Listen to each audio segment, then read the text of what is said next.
Everybody, welcome to Tuesday Talk, and thank you for the great turnout this morning. It must be our guest speaker. So without further ado, we are really fortunate to have Wayne here this morning with Florida Youth Ranches. Wayne, come on up and welcome to Regency Oaks. Thank you, Brandon. Thank you all, and special thanks to Tiffany for inviting me. As I drove up this morning from as far as away as Land O'Lakes, which was about 41 minutes, not too far, that's a joke. I always wonder what I'm going to speak to you about, and Tiffany kind of briefed me what she wanted me to share with you, but then I remember as I pulled in the driveway, I've been here before. So some of you, by show of hands, how many of you heard from me, Wayne, before? How many of you been to our open house over at the Safety Harbor campus? Is Betty in the room? Betty was one of the contacts that we had for our open house. Prior to me, you might have been accustomed to hearing from Arvid Cowell, who was our donor relation officer for this particular area. About a month ago, Arvid decided to go on to bigger and better things and serve another organization. And I hired Arvid. I was sad to see him go, but I'm very happy for him and his family. So I'm right now recruiting for Arvid's replacement, so if anybody's interested, send me your resumes. We don't get paid a lot, but we sure have fun. So I heard from Tiffany that, well, first and foremost, I looked at the record for Regency Oaks, and your organization, this particular facility, has been supporting us since 2011. So that's a long relationship, partnership, friendship, marriage that we've had with you. And I heard from Tiffany that in about a week or two, you will actually have one of our thrift store trucks come out, pick up some of your nice items that we take to our thrift store. And so I wanted to focus a little bit about the thrift store, and then I'll give a quick update on other things that are happening around the youth ranches. We have 7 residential programs, camp programs, and we have 6 thrift stores, and the closest thrift store is 16 minutes away from this location. And so when we decided to start our organization 64 years ago, we didn't always have thrift stores, and we were coming into contact with a lot of individuals that didn't really know us too well, and they wanted to start dating us before marrying us by giving us their non-cash gifts. And so we had to figure out how are we going to accept them and then dispose of them in the manner that they hope for and that they deserve. And so we started this social enterprise of these thrift stores. And not only do we have locations where the public can go, donate, buy, but we also have a couple of trucks that travel the state and pick up things, usually on a 2-week cycle, and that's the truck that Tiffany spoke about. So some of the most interesting things that I've received personally for the thrift store, golf carts, brand new golf carts out of the villages. I've received weapons that Grandpa no longer wanted in the house because of grandchildren. I've received my car, and I have a Ford Fusion, had 7 saddles in it one time, stacked up to the roof in the back seat in the trunk. Jewelry, everything imaginable, clothing, everything.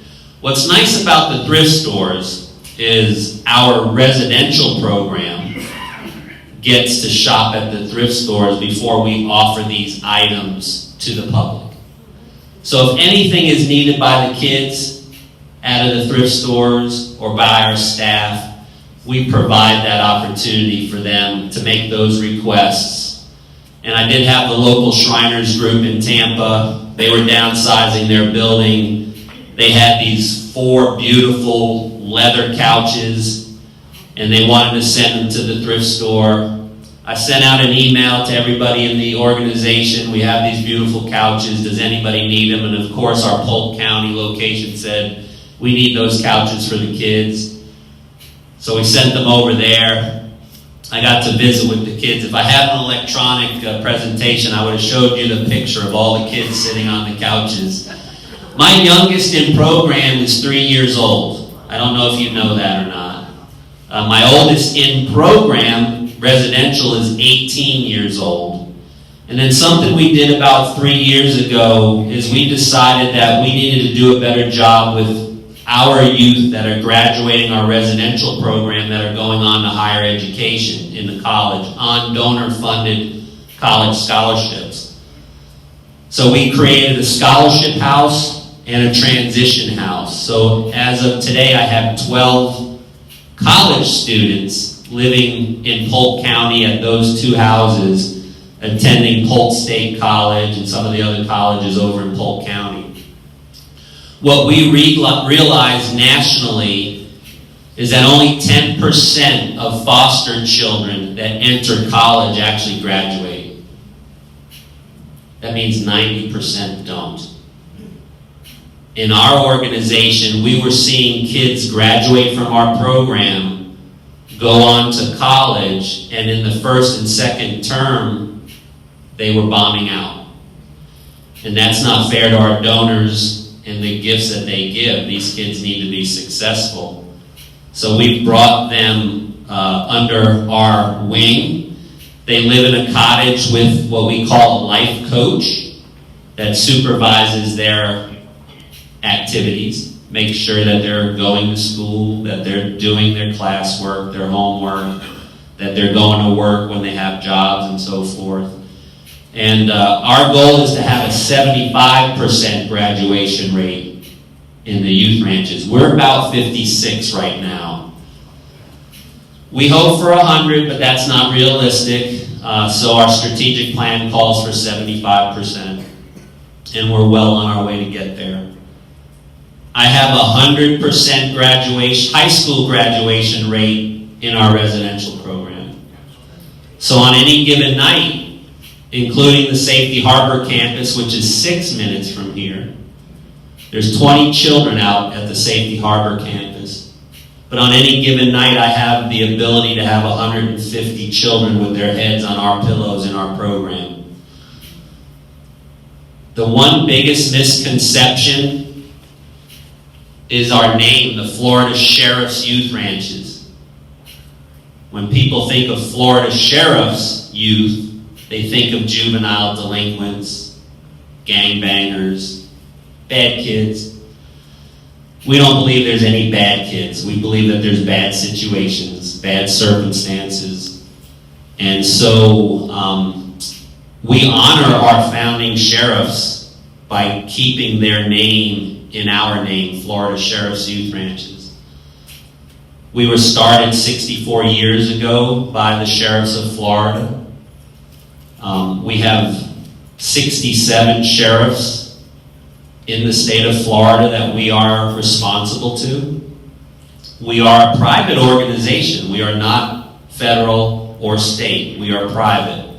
So all those gifts that we get from our donors all throughout the state of Florida and beyond are private gifts to our private organization. We get a little bit of federal money when we do take foster children, federal and state money, but that's drying up really fast, and that's okay with us, because when you take federal money and state money, then you have to abide by their rules and so forth. And we feel we know more than they do about caring for kids, seeing that we've been doing it for 64 years. We are right now in the peak of summer camp. And I always say it's not all bows and arrows and canoe trips. It's self-esteem, self-confidence, and socialization skills. We have 3 camps. Because of COVID, we are running at 50% capacity to maintain social distancing for the kids. I was up at camp with the kids from Pinellas about 3 weeks ago, feeding them lunch and dinner. with a donor out of Seminole. He cooked all the food for them. We served 160 meals on that day. And the kids were coming up to us, thanking us for being there, thanking for making their meal. I call him Mr. Nick. He's a veteran. And they made a huge poster with their handprints thanking Nick for his helping hand. And he was beside himself. He was very happy to be there. With all of that, I only have 5 hours with you today. It's 5 minutes, and I'm already over. Tiffany's doing this already. I do want to answer any questions that you might have, and I'm happy to come back anytime that you want to continue the conversation. Any questions for the Florida Sheriff's Youth Ranches? Me? Where's the closest thrift store to here? 16 minutes away in Dunedin. The address is? Oh, I can give that to Tiffany, and she'll make that available to you. But I think it's on Bayshore Boulevard or Road. No, it's all in the Curlew, probably. Yes. Well, you might be right. But I can send it to Tiffany, and she can share it with anybody that's interested. Any other questions I can answer for anybody? It's on Bayshore. Bayshore? Thank you. Ladies first. I was just going to say, I worked in the foster home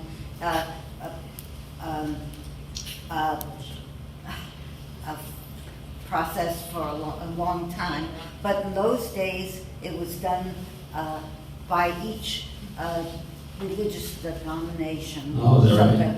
we were in the Protestant Federation, Catholic Charities, Yeah. Jewish Federation.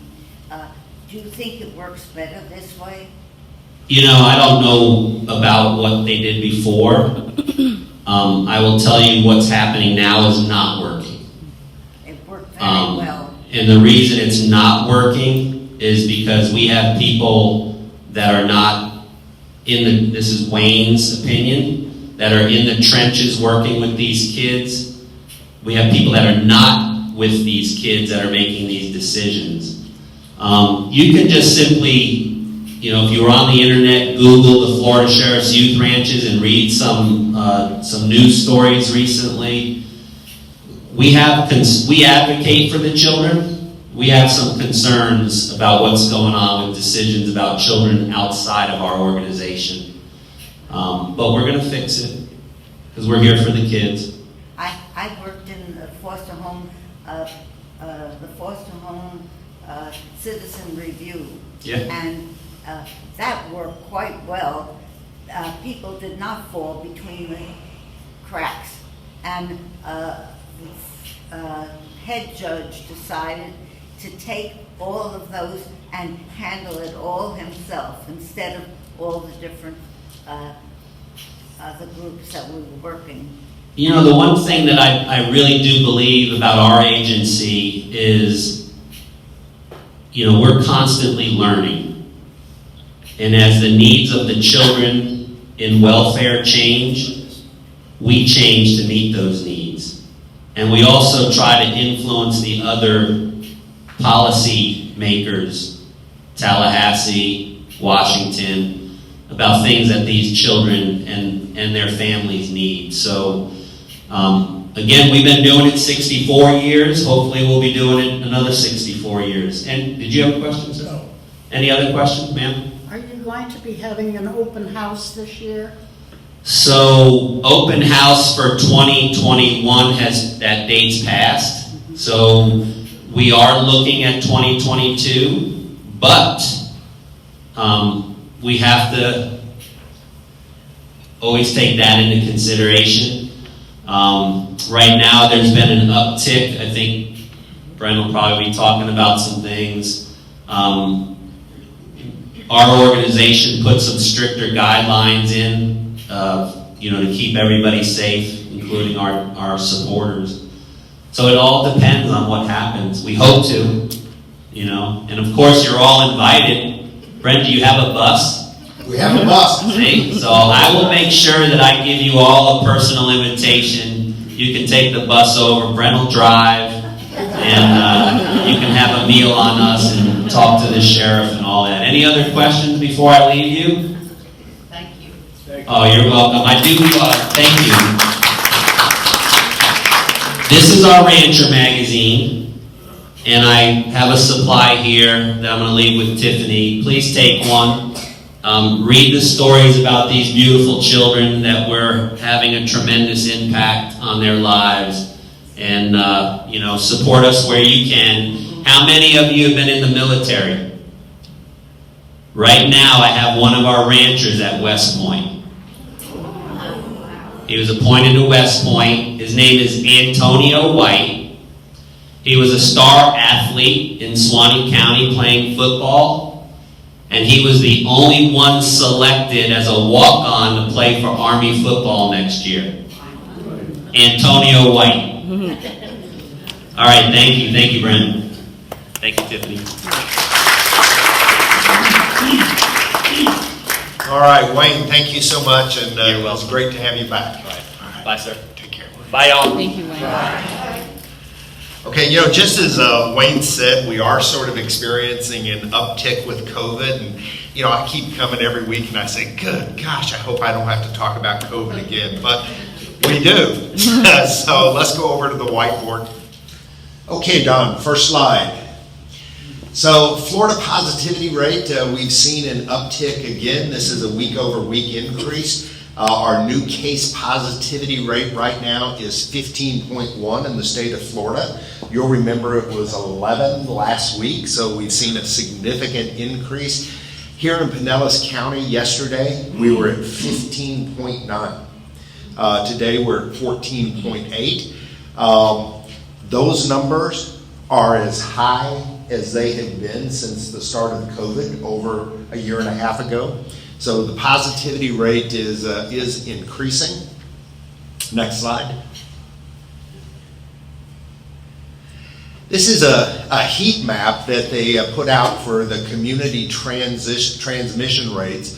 And you can sort of see here in Florida, if you look right up here at the bay, the Pinellas County is solid orange, which means it's a substantial transmission rate. Last week we were yellow, and so we were one of, if you look at the changes in the counties, we had 12 counties that declined and 6 counties in Florida that were defined as metro areas that had a decline.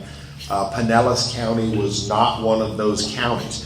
And you can just see that the entire state is pretty red, and that's consistent with what we had talked about last week. You may recall that here in the state of Florida, 1 out of every 5 new cases of COVID in the United States is occurring here in Florida, which means our single state accounts for 20% of the new COVID cases in the entire country.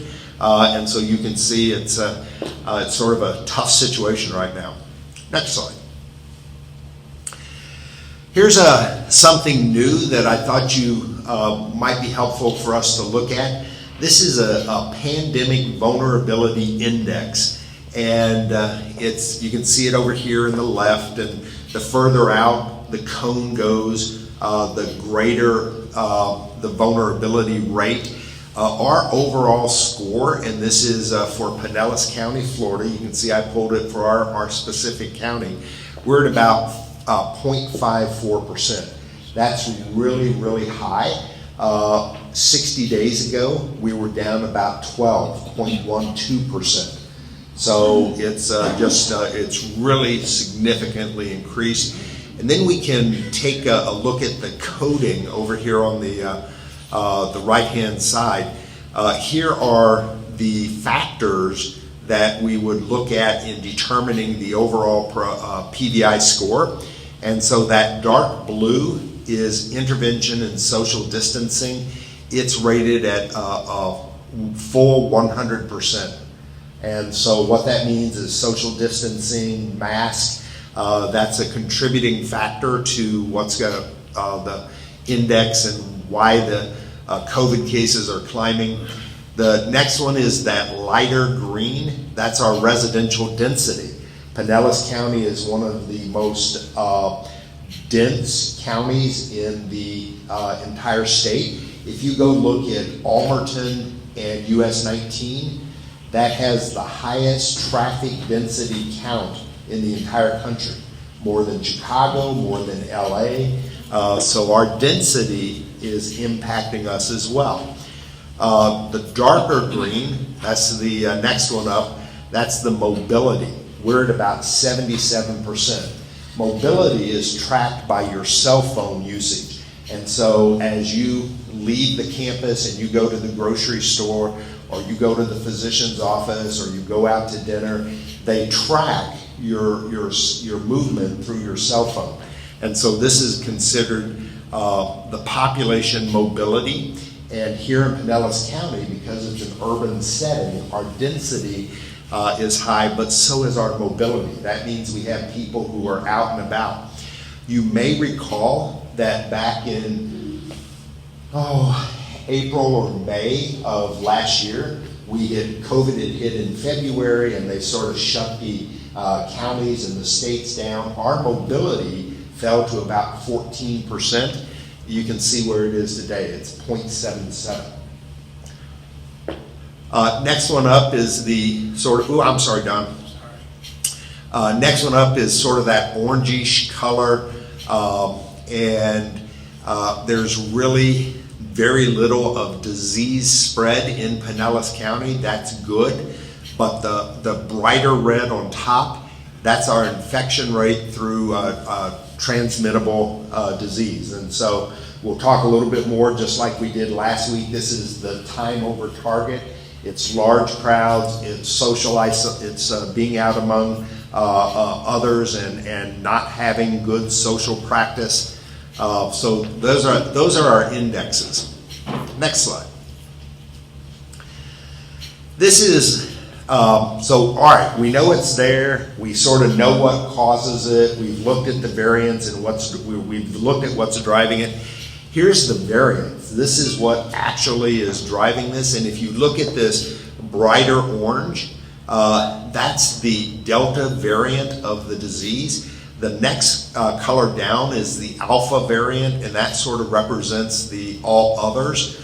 But you can go all the way over here to this very last graph on 717, and you can see the vast majority of the new COVID cases are the Delta variant.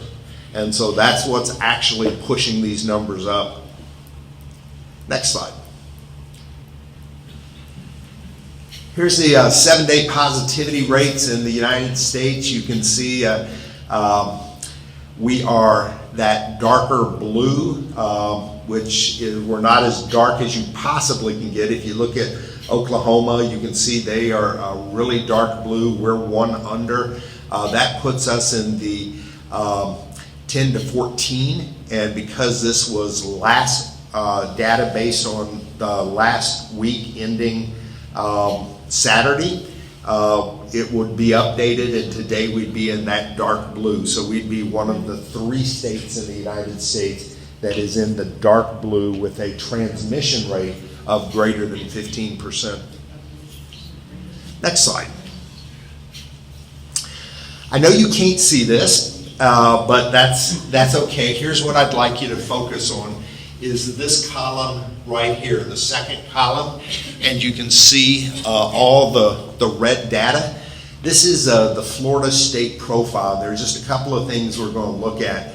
And the first one is the number of new COVID-19 cases, and this is the week over week change. Number of new cases is up 106%. It more than doubled week over week. We're going to go down to the box right above the line. That's the number of new COVID deaths. Week over week, deaths are up 33%. We're going to go down to the 3 red boxes in the bottom column. Confirmed and suspected new COVID-19 hospitalizations, 42%, up 42%. That's suspected and confirmed. If you look at the number of just the confirmed new cases, it's up 54%.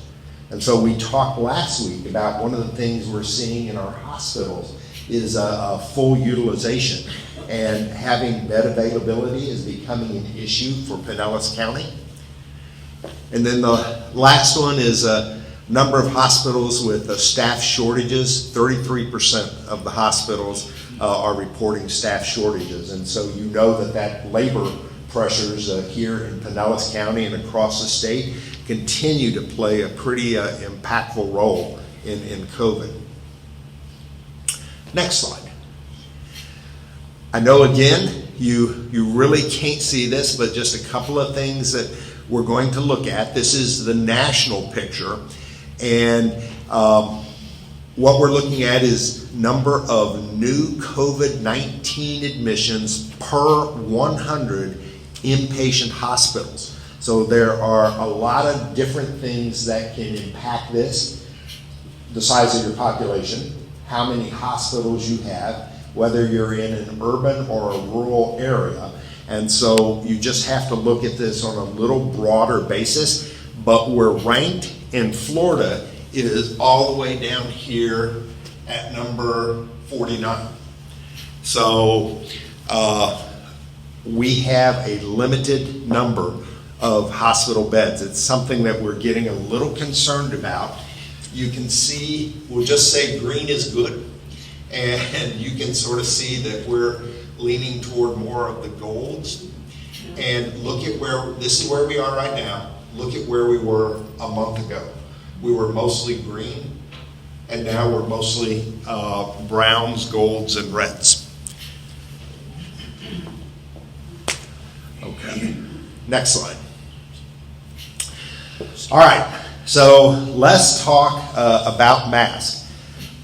We are getting ready to announce that our staff is going to go back in mask. It's going to be mandatory for you to, whether you're a staff or a resident, to get into the skilled nursing or independent living, we're going to have to require a mask. That's for our staff. We are recommending for residents that you also consider putting on a mask.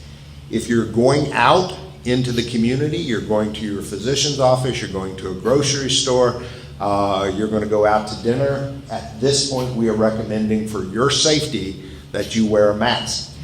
Here in the community, we are also recommending that residents start to wear a mask.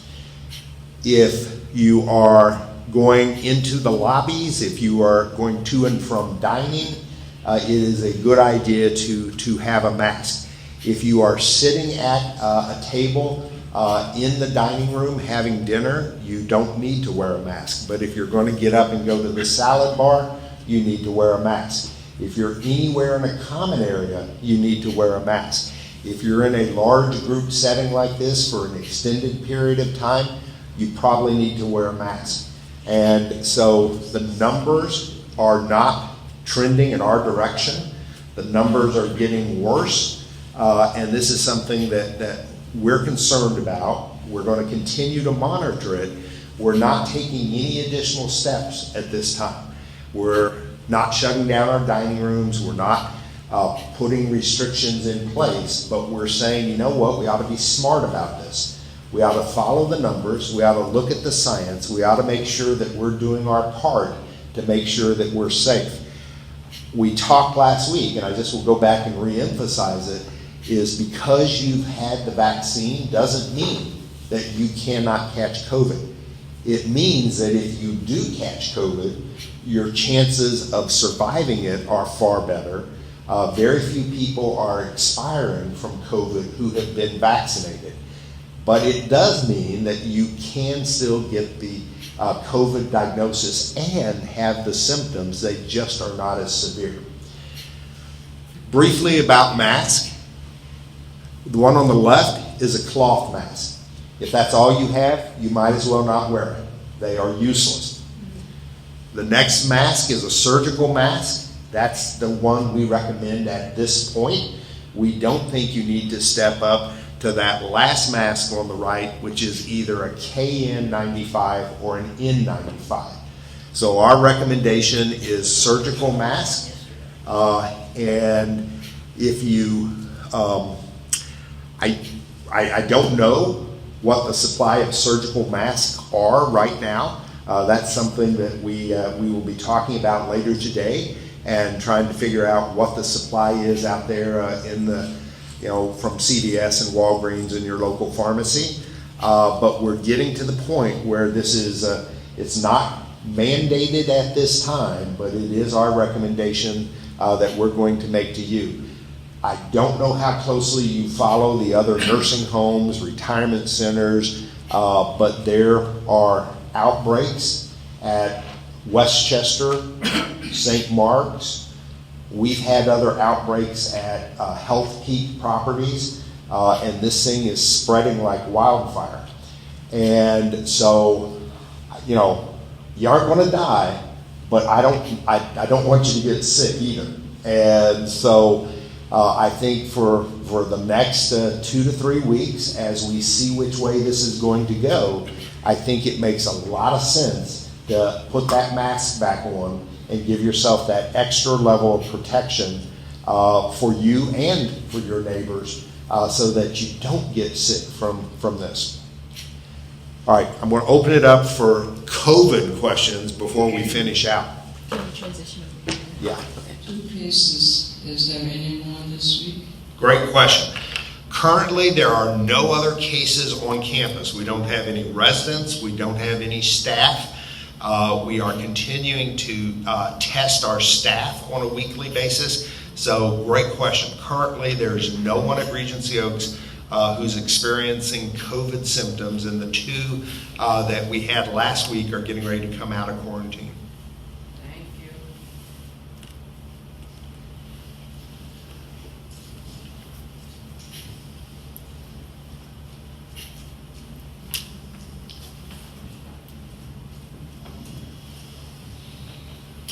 I ordered some masks through Amazon. They are printed cloth, but on the inside they're lined with the pleated mask. Is that all right?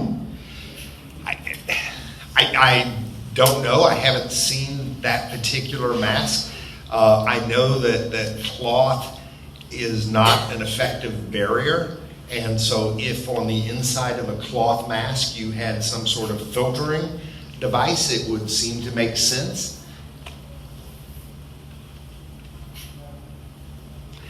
Okay, any other questions? Okay. Not shutting down dining rooms, not shutting down activities, not locking down doors, not requiring that you start checking in at the front desk. At this point, all we're saying is, it probably makes some sense to put those masks back on for the next 2 to 3 weeks as we see which way this is going to go. We are, if we get up at 19% and it consistently runs 19%, remember that's the highest positivity rate ever for Pinellas County, even in the worst of the pandemic. So it just makes, and it's a new variant. It's the Delta variant that's driving it, and we don't know much about the Delta variant. We lack as much knowledge about the Delta variant as we did last year when the first version of COVID came out. And so that's part of the issue, is that scientists and doctors, they don't have a handle on these new variants yet. Now, if I understood what you said, starting today, we will have to have a mask on at the salad bar? So at this point, great question. I'll be clear. I'm not mandating it for residents at this point. My recommendation is that you wear a mask in a common area, including the salad bar and any large gathering. I'm not mandating it right now today. And the reason for that is, we're all in this together. We're all smart people. We all can follow the science. We all know what's out there. We all know what the right thing to do is. And I'm confident that we're all going to do the right thing. Hi, Brent. I just had a question. What about outsiders? Are there going to be any restrictions on them or guests in the dining room or anything like that? No, so great question. At this time, I'm not putting any restrictions in whatsoever. I'm not limiting access to your family or to visitors or to vendors, but we're mandating that the staff go back into mask, and we're recommending that our residents go into mask. And the reason for that is just as our very first question that we had, it relates to no one at Regency Oaks right now is showing symptoms or has been diagnosed, currently diagnosed with COVID. And so we're in really good shape. I'm trying to make sure we stay in really good shape. And so there may be some things we need to do down the road, but right now, based upon our population and the numbers, I don't think we need to do anything other than make the recommendation and require it for the staff, recommend it for the residents. Okay. All right. Just a few announcements. Larry's Accessories is here from 10:30 to 2. That's in the south lobby. The RO blood drive is what day? Thursday. The RO blood drive is Thursday, and it's going to be from 12:30 to 3:30. It's over in the health center, right under the porte-cochere. Always a worthy cause, and we'd appreciate your support on that. Grace Home Health has their musical bingo. It's comes with sips and singing, and so I understand it's a karaoke bingo, and it was pretty popular. It's back, and so that's this Friday at 2. On Wednesday, tomorrow, in the Grand Lobby South at 2:30, we are bringing back In the Know at RO. And so that's where all the department managers will gather. We set up a table.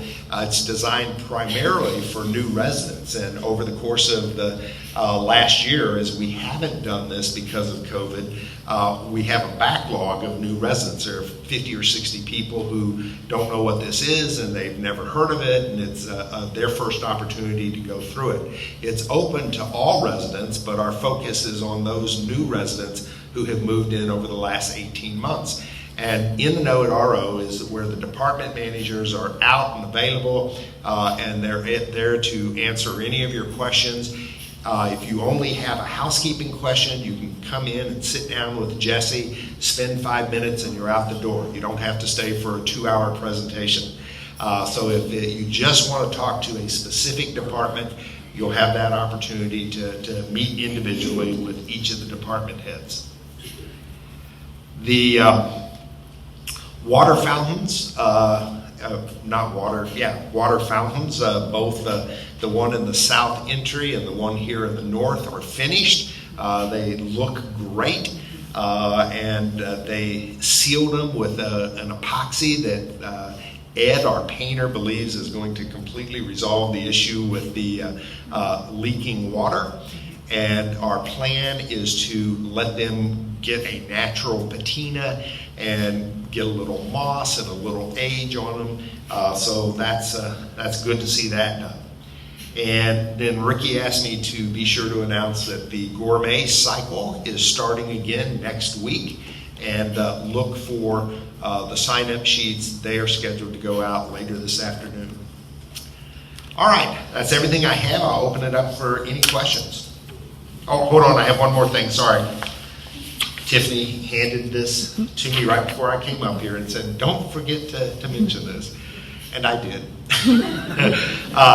Danielson's Auto Detailing is going to be starting here at Regency Oaks. This is a resident-led initiative. They came up with this great idea, went out and found a contractor to come and take care of it. This is a complete auto detail. It's wiping down the interior, hand wash, wiping down the door jambs, vacuum, cup holders, rims, tires, the full service. It's 65 to 90 for cars and 85 to 124 for SUVs. And the first date is August the 3rd, and detailing starts at 9 a.m. Where can they get this flyer? They can sign up at the trip table, and then all of the flyers are there as well. Okay. We're just looking to schedule it out so everyone knows what time to bring their car. Trip table if you're interested, and there's a flyer available there as well. All right. Yes, ma'am. You talked about the big fountains, and that's great. When are we going to get drinking fountains back? Yeah, great question. We will probably never Yeah. see the drinking fountains return. Yeah. That is just not ever. Knowing what we now know about COVID and how disease is spread, you're just never going to see drinking fountains. It's like a horse and buggy. They're going to disappear from the landscape across the country. Hydration station? Hydration stations are pretty much up. Can we Where- get more of them if we're not going to have drinking fountains? So here's the deal on a hydration station. You got to have enough volume to make it safe, because otherwise it becomes stagnant. And it's not like a drinking, that was the advantage of a drinking fountain, is the water was on demand, and so it never got stagnant. And so we have the drinking fountains in all the areas where there was utilization. We know that from the tracking. So if we had one in an area and we pulled it, it was because it was not being utilized. And so we date our bottles and we know how long they sit. And so the answer is yes and no. If there's good volume, we can add one. If there's not adequate volume, we just can't keep it. Our lobbies had hydration things. Every day they came and put in. Probably never see that come back. Okay. Yeah, yeah. That hasn't been ruled out entirely, but the water fountains have, the hydration station that she's speaking of in both lobbies hasn't been ruled out. It just hasn't been approved. I know that the recycling is no longer available. Can we at least recycle newspaper and paper? Because there's no way to mess it up. Yeah. So right now at this point, our recycling efforts, whether it's food or cardboard or newspaper, is discontinued. And the issue was related to maintaining a safe traffic lane. Our doors are 48 inches in width, and so OSHA requires a 48-inch passage, unobstructed passage. And so if you take that 48 inches right out of the center of the floorway, it did not leave adequate space on either side for recycling barrels, whether they were paper or food, for storage carts, for baggage carts, for much of anything. It was, we ended up with like 24 inches. And so we don't have a permanent solution, but we are working on it. And the OSHA inspector allowed us to correct the situation on the spot. So we just have to come up with a permanent solution, which we will submit to OSHA and seek their approval. Our mail rooms have boxes that say newspaper. There's a place to dump newspaper in the mail room. But is anyone going to empty them? Now, at this point, just put everything in the trash. We will continue to work on a plan, try to get something to get OSHA to approve. But right now, whether it's newspaper, cardboard, plastic, just treat it as trash and let's put everything right down the dumpsters.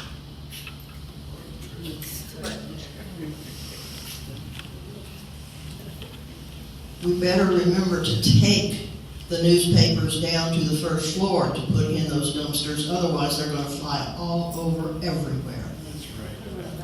So anything, great reminder, anything you put down a trash chute needs to be bagged.